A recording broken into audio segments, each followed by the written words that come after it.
बचपन में मम्मी जब मुझसे कहती थी कि मेरी बच्ची बहुत सुंदर है तो मुझे इस बात से बहुत खुशी होती थी, पर आज इसी बात से मैं सबसे ज्यादा दुखी हूँ।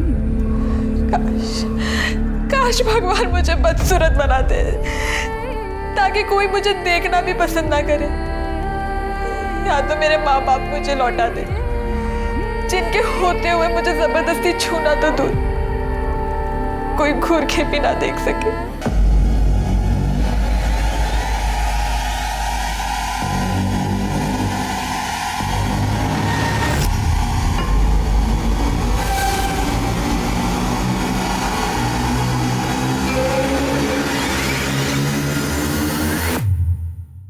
कुछ हुआ है, कुछ तो हुआ है मेरे साथ, मेरे इस शरीर के साथ, पर क्या, कब, किसने, कुछ समझ नहीं आ रहा। आज हम आपको एक ऐसा केस दिखाने जा रहे हैं जहां इंसानियत अपने पतन के सबसे निचली पायदान पर दिखाई देती है। एक अनाथ मासूम बच्ची जिससे लोगों को हमदर्दी दिखानी चाहिए थी, प्यार जताना चाहिए था, उसे इस सभ्य समाज ने एक आसान शिकार मान लिया और उसके साथ ऐसी ज्यादतियां की जिसे देख सुनकर हम सबकी रूह कांप जाए।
क्या कर रहे हो तुम? मुझे लगा कि तुम्हें ठंड लग रही होगी, इसलिए चादर दे रहा था।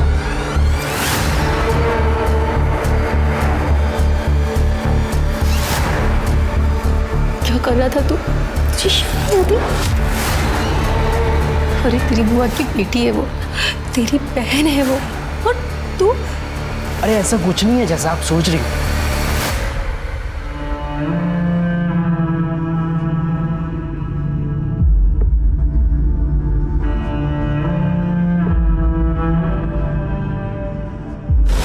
विद्या बेटा, तूने सुबह से कुछ भी नहीं खाया, तेरे लिए कुछ बना के लाऊं? हाँ, कुछ तो खा ले बेटा।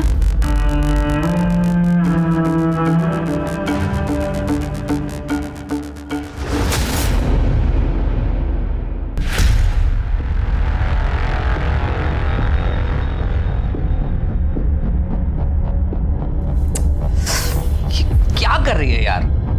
तेरे सर पर यही भूत सवार रहता है क्या? सो जा चुपचाप। जैसे कि तुम मेरा सारा भूत उतार ही देते हो।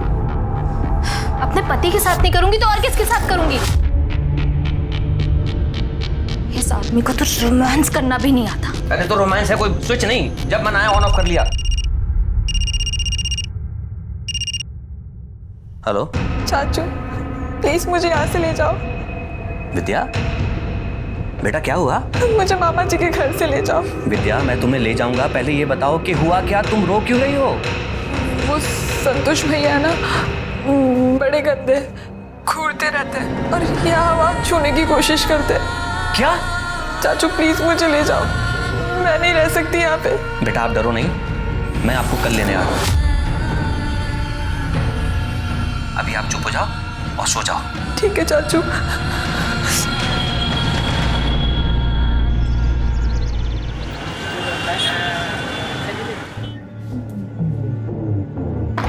विद्या, विद्या।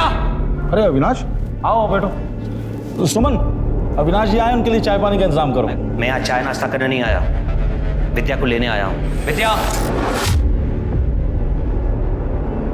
भाई साहब अभी अभी तो आप आए हैं, क्या बात है, बैठिए ना। बेटा चल। एक मिनट, क्या कर रही तुम? चल क्या रहे हैं यहाँ?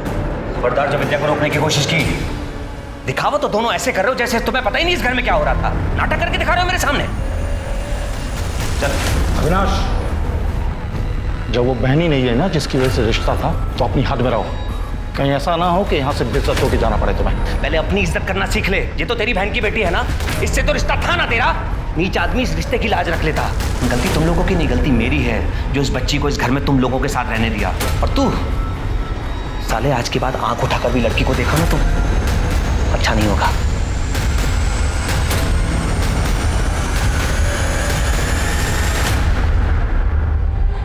अच्छा हुआ अविनाश भाई साहब विद्या को यहाँ से लेकर चले गए। थोड़े दिन और रुकती तो पता नहीं इसके साथ क्या होता।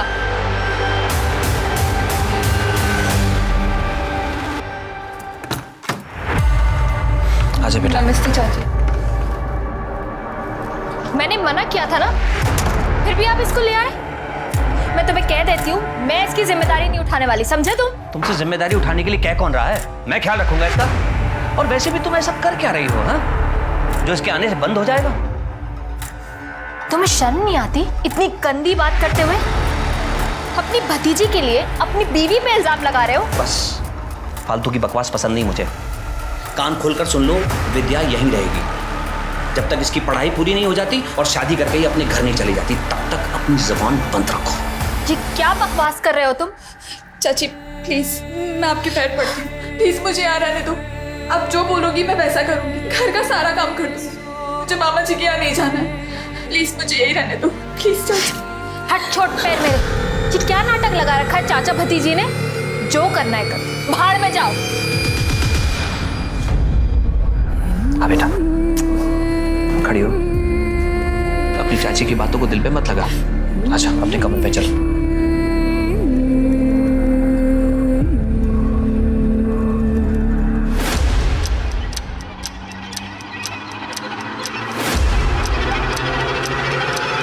कुछ खो गया क्या?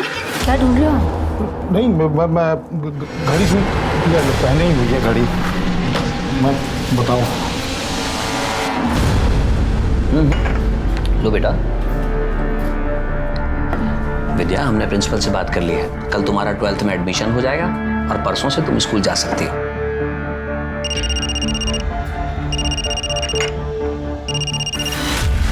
हेलो, विद्या से बात करा मेरी। विद्या को तुमसे कोई बात नहीं करनी। देख, ज्यादा कलेक्टर बनने की कोशिश मत कर अविनाश। वो तेरी भतीजी है तो मेरी भांजी भी है। मामा उसका मैं। मामा नहीं साले, कंस मामा है तू। मुझे अच्छी तरह पता है तेरे घर में विद्या के साथ क्या हुआ। और कान खोलकर सुन ले, अब तूने दोबारा परेशान करने की कोशिश की ना तो मैं पुलिस स्टेशन चला जाऊंगा तेरी कंप्लेन करने। और एक बात और, तुम लोगों का विद्या से कोई रिश्ता नहीं। रखो।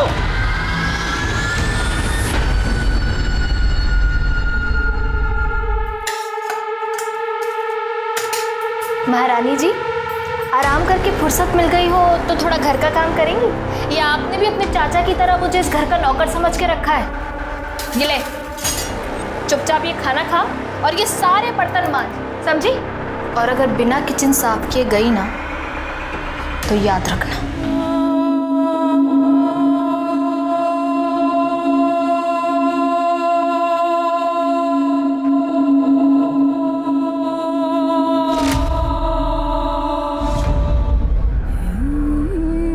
बेटा पहले आराम से खाना खा ले, उसके बाद पढ़ाई कर लेना। पापा मुझे नहीं खाना है, कल मेरा एग्जाम है और आपने मुझे रिवीजन नहीं कराया ना तो मैं फेल हो जाऊंगी। बेटा खाना नहीं खाएगी तो पेपर कैसे दे पाएगी? देख, मैंने तेरे मनपसंद की सब्जी बनाई है।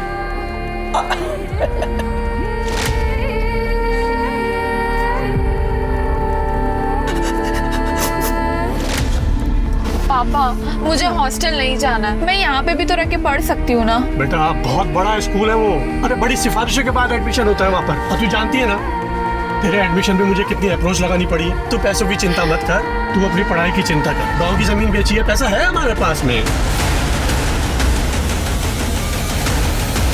इकलौती बेटी है तू हमारी, जमीन नहीं भी बिकती ना।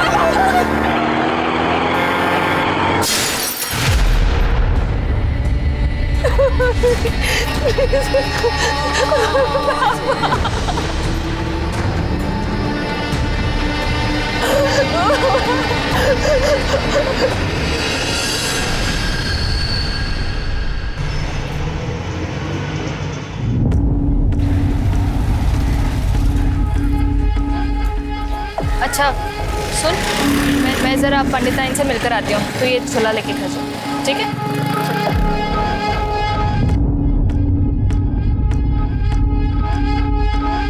तू प्रसाद मैडम का बेटा है ना? तेरी मम्मी को जाके बताऊं कि बाहर आके तू क्या क्या हरकतें करता है? बता दीजिए, फिर हम भी बता देंगे कि हम मालती मैडम से कितना प्यार करते हैं। और प्यार करना कोई गुनाह थोड़ी ना है।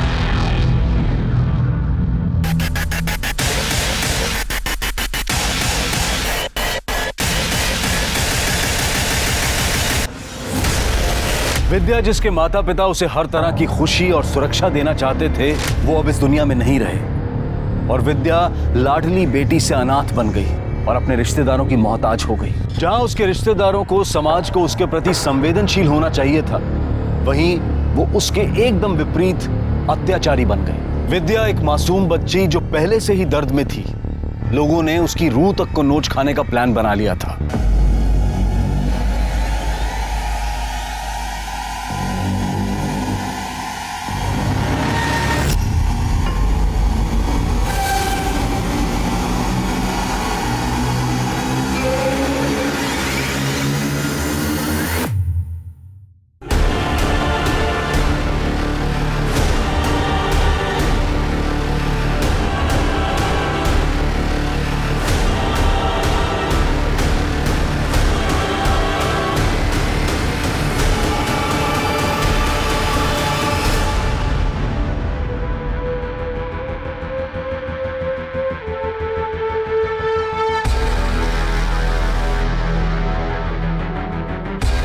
कुछ तो हुआ है मेरे साथ, मेरे इस शरीर के साथ, पर क्या, कब, किसने, कुछ समझ नहीं आया।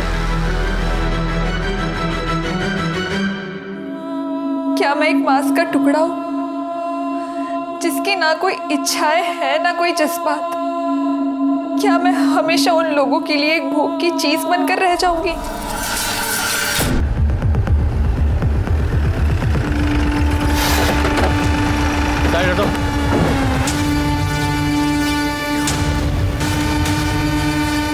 इतनी जल्दी में क्यों हो? पहले आसपास चेक करो, छानबीन करो, देखो कुछ पता चलता है तो। बॉडी नीचे उतारो।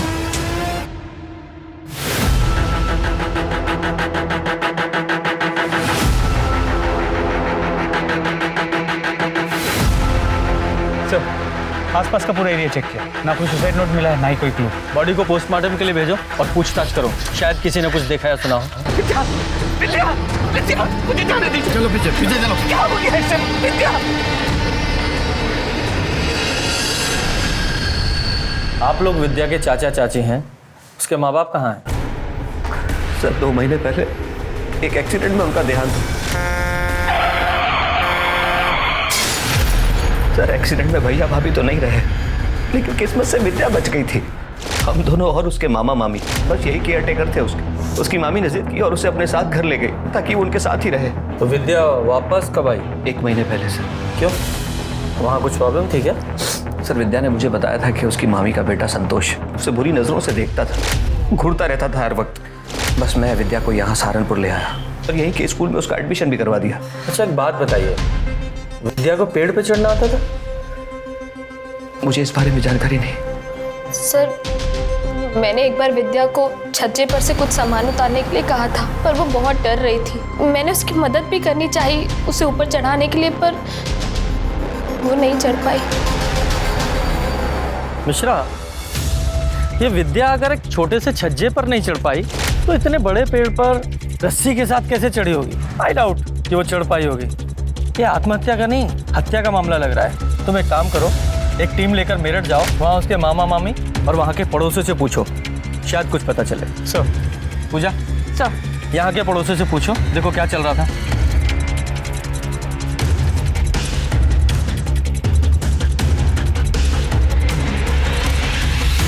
विद्या को पेड़ से लटका के मार दिया गया है। किसने मार दी? कौन सी बच्ची थी वो? बिना माँ बाप की बेटी को मारते हुए उस पे तरस नहीं आया उसे? हो गया तुम लोगों का नाटक। अविनाश ने हमें सब कुछ बता दिया है। तेरे इस बेटे की बुरी नजर थी उस पे। नहीं, ऐसा कुछ नहीं था। बकवास कर रहा है वो अविनाश। अच्छा, इसलिए 1 महीने के अंदर यहाँ से अपने चाचा के घर वापस चली गई और वहां जाती 1 महीने के अंदर उसका मर्डर भी हो गया। कैसे? देखिए, ये अविनाश ना एक नंबर का कमीना आदमी है। किसी ने विद्या को हमारे खिलाफ भड़काया और जबरदस्ती उसको यहाँ से ले गया, और हम तो बेटी की तरह पालते थे उसको। असली कहानी है सर कि विद्या के बाप ने उसके नाम पे 25 लाख की प्रॉपर्टी की थी कि वो 18 साल की होगी वो तभी मिलेगी, और अभी कुछ महीनों में 18 साल की होने वाली थी वो, इसलिए वो उसको ले गया यहाँ से। वो घटिया से आदमी कुछ भी बोल रहा है और आप मान रहे हैं? सर 25 लाख रुपए का लालच महेश को था, मुझे नहीं। तभी तो वो विद्या को लेके चला गया। अगर मुझे लालच होता तो मैं जाने देता उसे। मैं उसका चाचा हूं सर, उसकी जिम्मेदारी और पहला हक मेरा बनता है। तो वो 25 लाख रुपए की प्रॉपर्टी किसको मिलेगी अब? भगवान जाने किसे मिलेगी। मेरे हिसाब से तो सर एक नई महाभारत शुरू होने वाली है यहाँ। जब अनाथ बच्ची को सहारे की जरूरत थी तब तो कोई सामने आया नहीं। अब देखिए आप, यहाँ के वहाँ के सारे रिश्तेदार आ जाएंगे पैसों के लिए, बिलों से बाहर निकल कर। मेरी तरफ से तो कोई भी लेके जाए, मुझे कोई परवाह नहीं। मैं अपनी नौकरी से खुश भी हूँ और संतुष्ट भी, और मुझे किसी की प्रॉपर्टी में कोई इंटरेस्ट नहीं।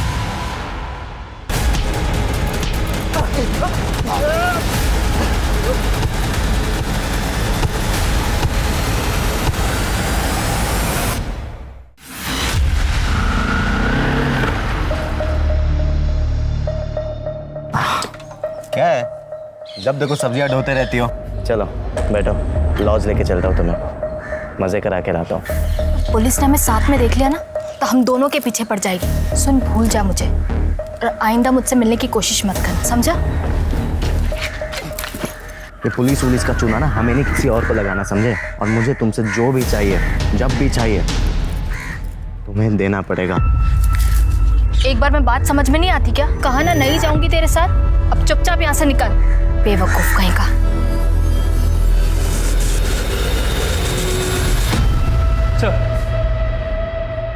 सर विद्या की पोस्टमार्टम रिपोर्ट, उसकी मौत दोपहर 1 से 3 बजे के बीच हुई है, गला घुटने की वजह से।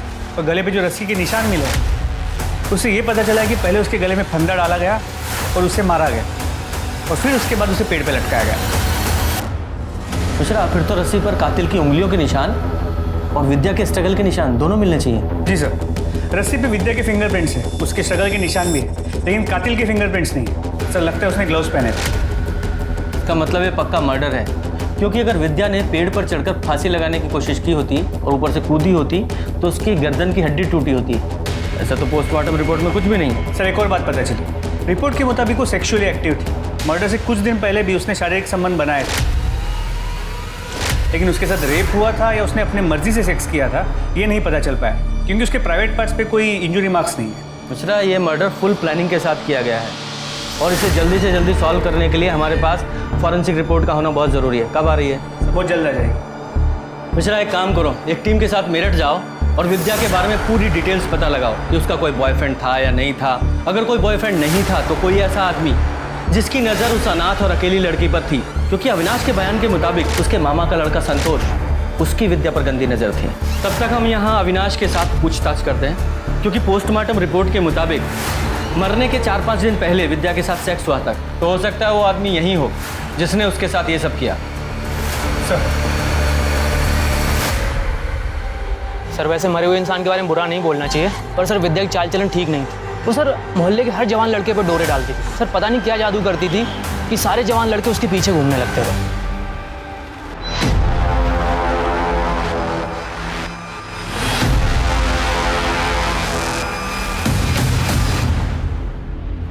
अबे फन्ने का, तेरे बाप की रोड है क्या ये जो बीच में खड़ा है? चल रास्ता छोड़। सुनाई नहीं देता क्या देखो हैं? बे तेरे से बात कर रहा हूँ। तेरे कानपुर में हड़ताल है क्या?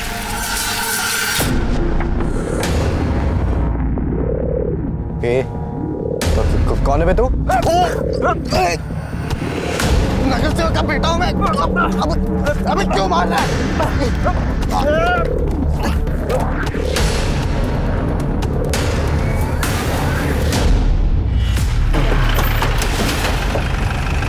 एक मिनट। आप प्रिया हैं? PSI Mishra, Saharanpur police station. आप विद्या को जानती है ना, महेश की भांजी?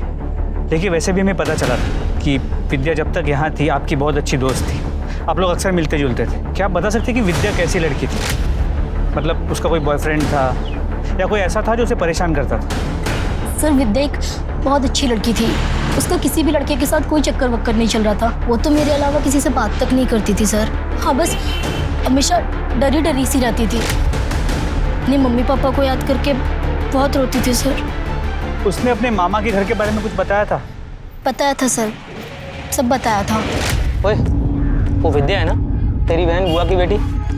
बहन होगी तेरी, दोबारा बहन में बोली होगा। वैसे भगवान ने गलती करी है, विद्या को इतना मस्त बनाकर और ऊपर से तेरी बहन बना दी। साले मुंह तोड़ दूंगा, बहन होगी तेरी। बहन मत बोलियो दोबारा। क्या हो गया, इतना क्यों चिढ़ रहा है? क्या हो गया? एक तो कब से ट्राई कर रहा हूँ, हाथ नहीं लगने दे रही, और ऊपर से तू परेशान कर रहा है। अरे विद्या तू आ गई। ये देख क्या लाया हूं तेरे लिए मैं, आइसक्रीम। ये ले। मुझे नहीं खानी है। अरे खा ना। मामा जी आप खा लो, मुझे नहीं चाहिए। अरे तेरा इंतजार कर रहा हूं, तेरे लिए लाया हूं। आप खा लो। अरे मैं खिलाता हूँ, मैं खिलाता हूँ।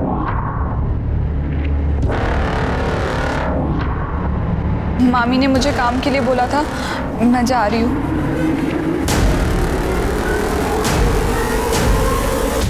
उसने मुझे अपने चाचा चाची के बारे में भी बताया था, तो मैंने ही उसे आइडिया दिया था कि वो अपने चाचा के घर चली जाए ताकि इन सब चीज़ों से बच सके।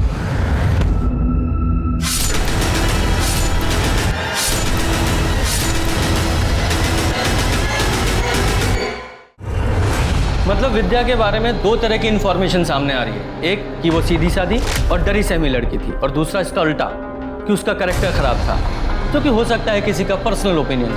लेकिन महेश और संतोष के बारे में दोनों बार सेम इन्फॉर्मेशन आई कि दोनों का बड़ा घटिया कैरेक्टर था। एक काम करो, ये संतोष और महेश दोनों के कॉल रिकॉर्ड्स और मोबाइल लोकेशंस निकलवाओ और विद्या के बारे में पूरी डिटेल्स निकालो और ज़्यादा। सर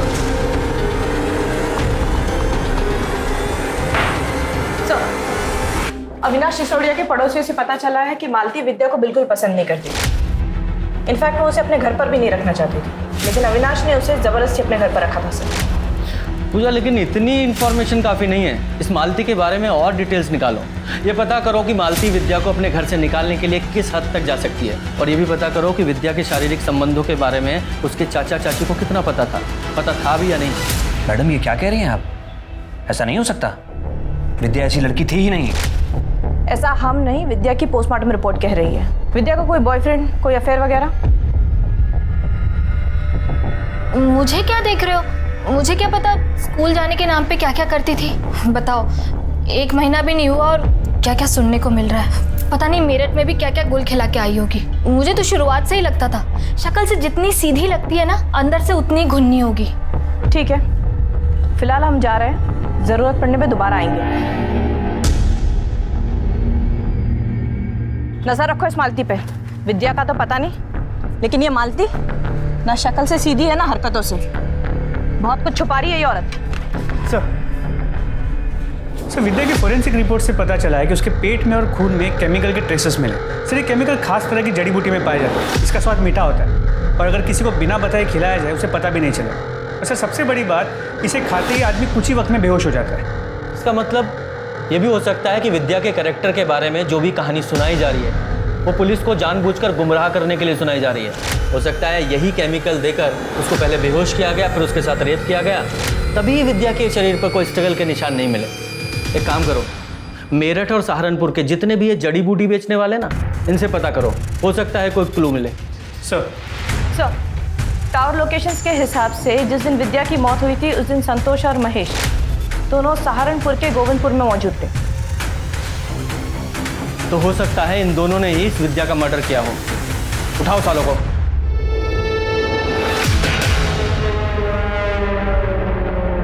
एक मिनट बात करते हैं। अबे क्या चाहिए? अबे मार क्यों अबे कौन है तू? सारे नगर से का बेटा हूं, जिंदा काट दूंगा तुझे मैं।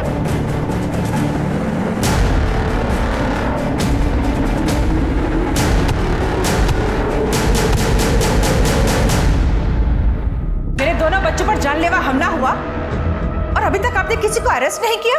लगता है आप लोगों को आपकी नौकरी प्यारी नहीं। मैम 2 मिनट शांत रहेंगी आप? तो डिटेल में बताओ क्या हुआ था तुम्हारे साथ? सर मैं रोड पे जा रहा था, तब ये चेहरा ढका हुआ आदमी मेरे सामने आया और मुझे मारने लगा। सर कौन है वो आदमी जिसने इन दोनों भाइयों को जान से मारने की कोशिश की और क्यों?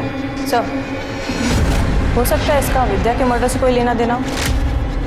कौन विद्या? हम किसी विद्या पिद्या को नहीं जानते। नहीं सर। नहीं ऐसे। सर ये तो इस महेश की बीवी है, सुमन। ये मेमोरी कार्ड मुझे मेरे अलमारी से मिला। जब मैंने इसे अपने फ़ोन में डाला तो विद्या के कुछ फ़ोटोज़ और वीडियोज़ मिले नहाने के, जो मेरे पति और बेटे ने निकाले। सर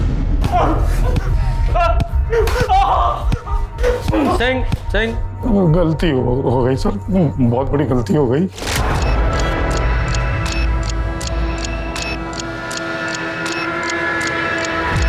ये क्या करें आप?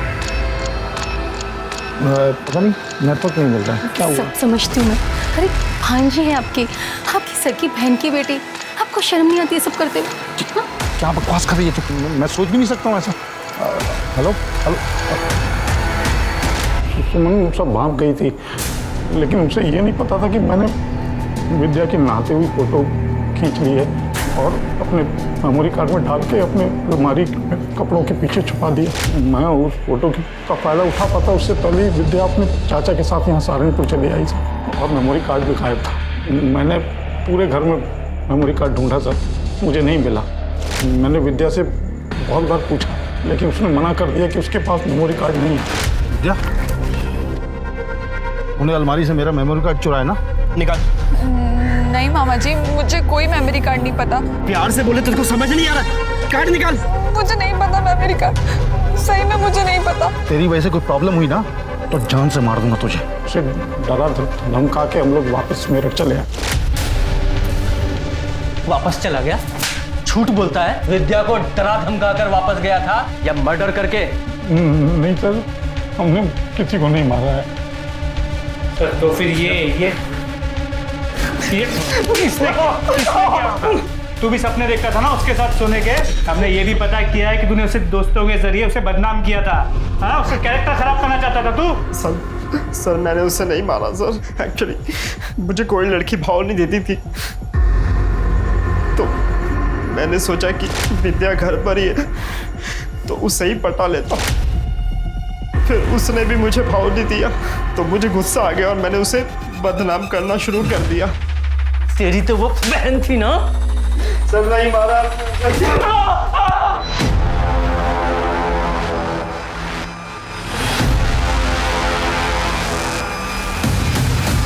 क्या बे, रास्ता क्यों रुका?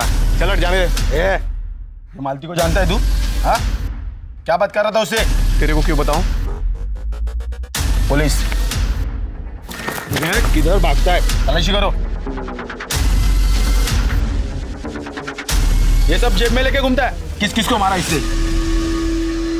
सर ये मेरा भाई है प्रकाश। और ये है वो पंच जिससे तुम्हारे भाई ने नितिन और अनिल दोनों को मारा। क्यों मिश्रा, इतनी आसानी से नहीं बोलेगा, थोड़ी खातिर करो इसकी। सर सर बताती हूँ। बताओ। मेरे पति अविनाश मुझ पर बिल्कुल ध्यान नहीं देते, ना वो मुझे खुश कर पाते और ना ही बच्चा दे पाते, और इसीलिए मैंने नितिन के साथ अफेयर कर लिया। आगे बोलो। वही मेरी जिंदगी की सबसे बड़ी भूल थी। हम लौट जाते थे और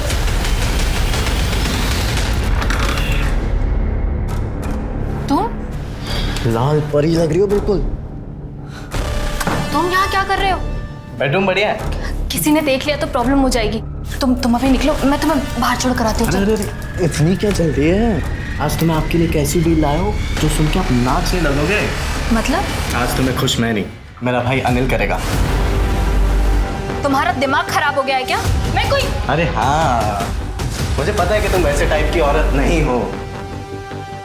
तुम अभी इसी वक्त यहाँ से बाहर निकलो और तुम्हारे मेरे बीच में जो कुछ भी था ना वो अभी इसी वक्त खत्म। अपनी शक्ल भी मत दिखाना मुझे। चलो निकलो यहाँ से। अरे अरे ठीक है, शक्ल नहीं दिखा सकते ना। ये वीडियो तो दिखा सकते हैं ना। मुझे लगा एक बार की बात है और फिर वो मुझे परेशान करना बंद कर देगा, लेकिन नहीं, वो मुझे हर दूसरे दिन ब्लैकमेल करने लगा और फिर तो उसने हद ही कर दी। मैं नितिन की ब्लैकमेलिंग से परेशान हो गई थी सर। अभी तक तो मेरे पति को सिर्फ शक था, लेकिन अगर उन्हें पता चल जाता तो वो मुझे घर से निकाल देते। उन्होंने विद्या को भी मुझ पर नजर रखने को कहा था। एक दिन थक हार के मैंने सब कुछ अपने भाई को बता दिया और उससे ये सब सुन के बहुत गुस्सा आया और इसने उन दोनों भाइयों को बहुत मारा। एक गलती को छुपाने के लिए तुमने दूसरी गलती की, यानी कि दोनों भाइयों को अपने इस भाई से पिटवाया। तुम्हें ये करने के बजाय पुलिस के पास आना चाहिए था। खैर ये बताओ, विद्या को तुम्हारे इन सब चक्करों के बारे में पता था? बोल। एक बार उसने हम दोनों को लॉज से बाहर निकलते हुए देख लिया था।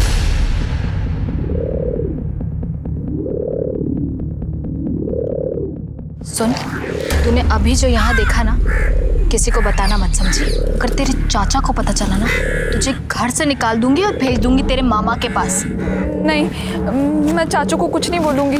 विद्या के बोलने के बाद भी तुझे डर था कि कहीं वो तेरे पति को ना बता दे, इसलिए तूने और तेरे भाई ने मिलकर विद्या को मार डाला। नहीं सर, हमने ऐसा कुछ नहीं किया। ऐसा नहीं तो कैसा किया? चारा बनाकर उन दोनों भाइयों के सामने विद्या को डाल दिया। नहीं सर, मैं तो खुद गलती से उन कमीनों के चंगुल में फंस गई थी। फिर मैं उस बेचारी मासूम विद्या को क्यों फंसाती? बेचारी मासूम विद्या? जब तूने विद्या को जड़ी बूटी देकर बेहोश करके उन भेड़ियों के सामने डाला था, तब नहीं ख्याल आया बेचारी मासूम विद्या का?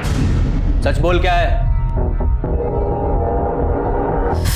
बोल। हमें पता है वो जड़ी बूटी तूने कहां से खरीदी और उस जड़ी बूटी बेचने वाले ने भी तुम्हें पहचान लिया है। झूठ बोलने से कोई फायदा नहीं है। बोल, सारी बात बता। सर, मुझसे बहुत बड़ी गलती हो गई। क्या किया था तूने उसके साथ? एक दिन जब मैं और विद्या मार्केट से आ रहे थे।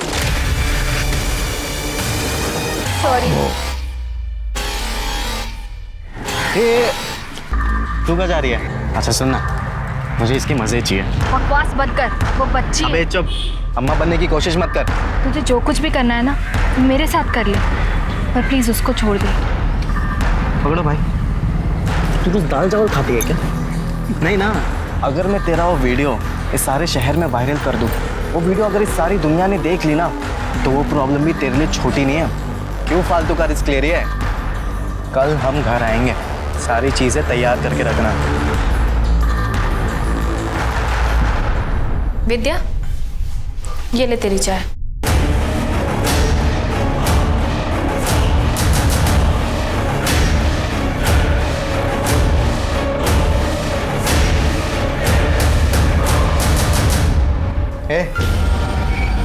तुम कहाँ जा रही हो?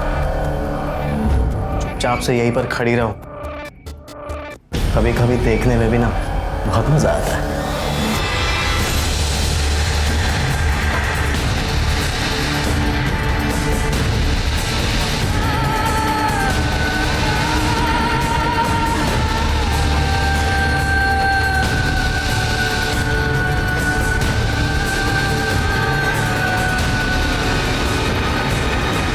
विद्या को जब होश आया तो उसे समझ में आ गया था कि उसके साथ कुछ हुआ है, लेकिन क्या हुआ है, किसने किया है, वो कुछ समझ नहीं पा रही थी। उसने मुझसे पूछा भी, पर मैंने उसे कुछ नहीं बताया। उसके बाद भी नितिन और उसका भाई हमारे घर कई बार आए और विद्या के साथ जबरदस्ती की। सर, उसके कुछ दिन बाद विद्या का मर्डर हो गया, पर सर उसके मर्डर में मेरे और मेरे भाई का कोई हाथ नहीं। मैं सच कह रही हूँ, हमने कुछ नहीं किया सर। तुझे पता भी है तूने किया क्या है? तेरी वजह से एक अनाथ मासूम बच्ची की जिंदगी बर्बाद हो गई। मिश्रा, ये नितिन, उसके भाई और उसके दोस्तों को ब्लैकमेलिंग और रेप के चार्ज में अरेस्ट करो और साथ में इन दोनों को भी अंदर डालो। हम अपने रिश्तेदारों से प्यार और भरोसे की उम्मीद रखते हैं, पर मुझे क्या मिला? सिर्फ विश्वास का। मेरे इस शरीर को दरिंदों के सामने मांस के टुकड़े की तरह फेंका गया, जैसे मैं कोई इंसान नहीं, हवस बुझाने वाली एक चीज हूँ।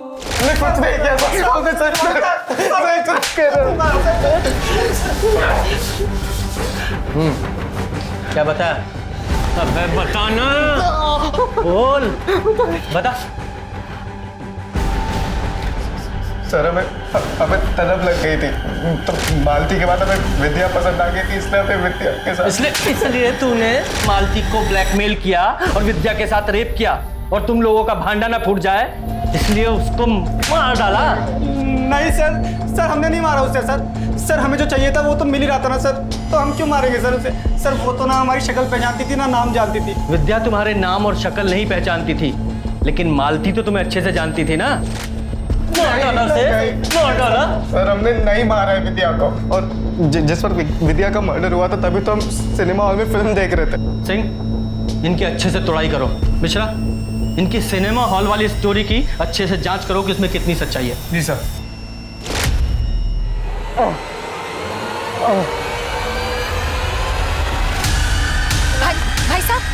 भाई साहब क्या हुआ आपको?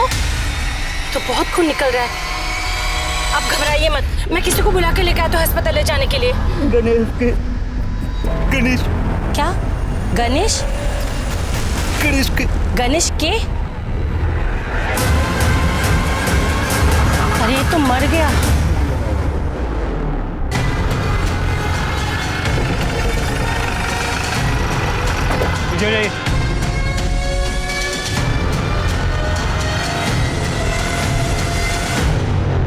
जरा आसपास चेक करो। सर, लगता है चाकू मारा गया है। मिश्रा, जरा जेबी चेक करो। मोबाइल, पर्स, कुछ भी नहीं है। मतलब कातिल नहीं चाहता था कि इसकी आइडेंटिटी किसी को पता चले, इसलिए मोबाइल, पर्स, आईडी कार्ड सब ले गया। सिंह, कुछ मिला? नहीं सर, मर्डर वेपन या आईडी प्रूफ कुछ भी नहीं मिला। ठीक है, बॉडी को पोस्टमार्टम के लिए भेजो। सर, वो औरत कहाँ है जिसने फोन किया था? जी मैंने किया था। आपने उस आदमी को देखा था जिसने इसे चाकू मारा? जी नहीं, जब तक मैं यहाँ आई तब तक वो तड़प रहा था, बस एक नाम ले रहा था। गणेश। गणेश? गणेश के। गणेश के। गणेश के। पूजा सर। स्टेटमेंट लो। Yes sir. मिश्रा, ये गणेश के, इसका क्या मतलब हुआ? सर हो सकता है कि ये अपने किलर का नाम ले रहा है। ये कुछ और है या किलर का नाम, ये पता लगाना पड़ेगा। सर अनिल और नितिन सच कह रहे हैं। सिनेमा हॉल की सीसीटीवी से कंफर्म हुआ है कि जिस वक्त विद्या का मर्डर हुआ था वो दोनों सिनेमा हॉल में थे। अगर इन दोनों ने भी विद्या का मर्डर नहीं किया, फिर कौन है जिसने उसका मर्डर किया? सर, जिस आदमी की हमें डेड बॉडी मिली थी उसके फोटोज मैंने अपलोड किए अपने साइट पे, जानकारी मिली है सर। उस आदमी का नाम बाबू गुजर है सर। बाबू गुजर हिस्ट्री शीटर था। गौर करने वाली बात यह है कि विद्या के माता पिता का 3 महीने पहले जिस ट्रक एक्सीडेंट में मौत हुआ था उसका ड्राइवर बाबू गुजर था।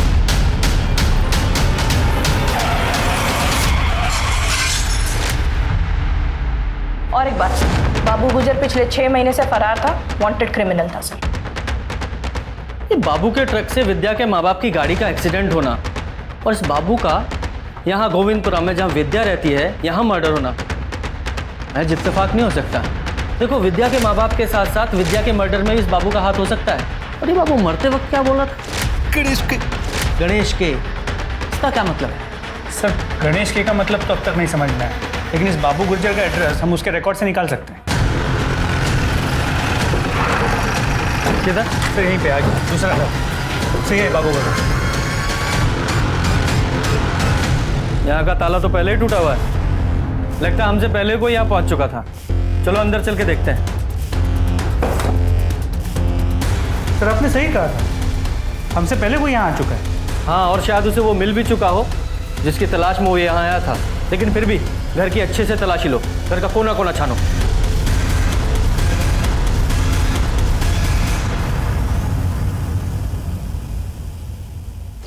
गणेश के गणेश के गणेश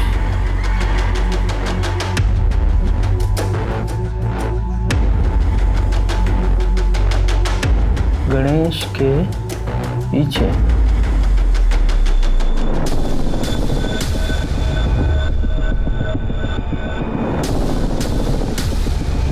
सर ये तो स्पाई कैम है, कैमरा है, इसे वीडियोस रिकॉर्ड होते हैं। सर कहीं बाबू मरने से पहले इस पेन के बारे में तो नहीं बताना चाहता था? हो सकता है कातिल ने इसी की तलाश में इस घर की यह हालत की है, और इसी में कुछ ऐसा रिकॉर्ड है जिसकी वजह से बाबू की जान गई।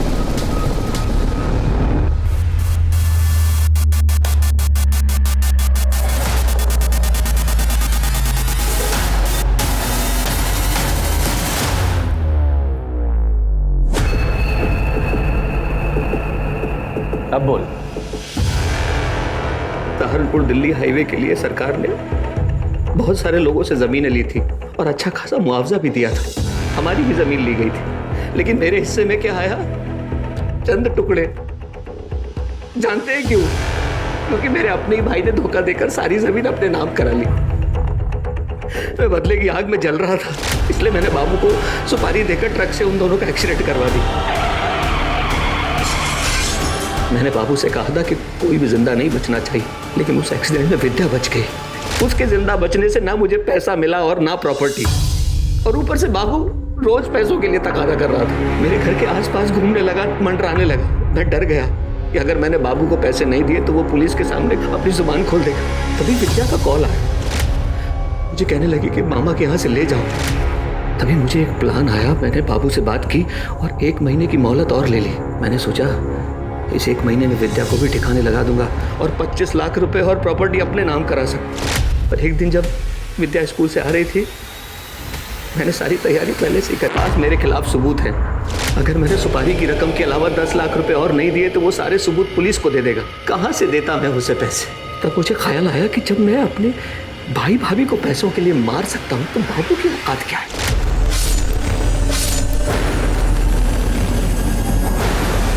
बाबू तो मर गया, लेकिन सबूत भी तो मिटाना जरूरी था। इसलिए मैं बाबू के घर गया, ताला तोड़ा, पूरे घर की तलाशी ली, लेकिन सबूत नहीं मिला मुझे। तुझे वो सबूत इसलिए नहीं मिला क्योंकि वो सबूत पुलिस को मिलना था। हम ये तो सोच सकते थे कि विद्या का कातिल एक न एक दिन पकड़ा जाएगा, पर कभी ये नहीं सोचा था कि एक ही परिवार के, एक ही खानदान के इतने सारे लोग एक साथ कमीने होंगे जो उस बच्ची पर तरस नहीं खाएंगे, बल्कि उसका किसी न किसी तरह फायदा उठाना चाहेंगे। चढ़ो सारी जिंदगी जेल में। अविनाश, महेश, संतोष, नितिन और बाबू जैसे लोगों को जानवर कहना दरअसल जानवरों के साथ ज्यादती होगी, क्योंकि जानवर भी तब हमला करता है जब वो असुरक्षित महसूस करता है या फिर अपना पेट भरना चाहता है। लेकिन किसी लाचार, मासूम, जरूरतमंद इंसान को सहारा देने से पहले हम उसका फायदा उठाने की सोचते हैं। जब भी ऐसी प्रवृत्ति, ऐसे विचार हमें अपने अंदर पनपते हुए दिखाई दें तो हमें तुरंत सतर्क हो जाना चाहिए, क्योंकि इसके परिणाम कभी भी अच्छे नहीं हो सकते। अब मैं अनूप सोनी आपसे विदा लेता हूं। फिर मुलाकात होगी क्राइम पेट्रोल सतर्क में एक और नए केस के साथ। तब तक अपना और अपने परिवार का ख्याल रखें, सतर्क रहें, सुरक्षित रहें और देखते रहें क्राइम पेट्रोल सतर्क। जय हिंद।